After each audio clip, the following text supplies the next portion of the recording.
Heritage campaigners have called for a rethink on mass tourism in Edinburgh after the Prince's Street Gardens were turned into a mudbath by the Christmas market.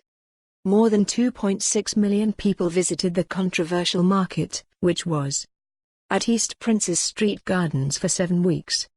Workers are still dismantling the wooden chalets that were in place over the festive period, and Christmas wreaths and detritus could be seen lying in the mud. Grass had been entirely worn away in places, and was severely discoloured in other areas. The City of Edinburgh Council contracts events organiser Underbelly to put on the city's Hogmanay event, which proved controversial over the festive season as a row escalated around residents' access to their homes. And the local authority reminded disgruntled residents the reinstatement of the gardens was funded by Underbelly, which has acknowledged some of the concerns raised. However, campaigners have urged the City Council to consider how it balances mass tourism with the climate emergency declared by the local authority last May.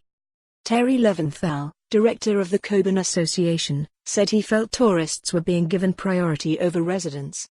Mr. Leventhal said, "The implications these events have is that it removes green spaces for people who live in the city for much longer than the Christmas market takes place. All of these things have come to a point where we will be holding a public summit on it. It is increasingly recognized the impact that green spaces have on civic well-being and mental well-being. We have got to the point now where the commodification of the city is a major public concern. A climate emergency has been declared not only in the city but in the country, but there is a question over whether mass tourism is consistent with the imperative of dealing with the climate emergency." He described the Christmas markets as supersized and said a family ticket for a Ferris wheel, for 2 adults and 2 children, cost £28, out of the price range of many families. Mr. Leventhal added, "I think the feeling is that tourists are given priority over residents. All of these things have come together and people are beginning to get cross. To date, managing tourism has really been about marketing, but bigger is not better. We need to work on a more sustainable model that starts from the perspective of improving things for people who live and work in the city." The Cockburn Association will hold a public meeting on January 22 where people can raise their concerns. Lothian MSP Sarah Boyack, Labour, also voiced her concerns.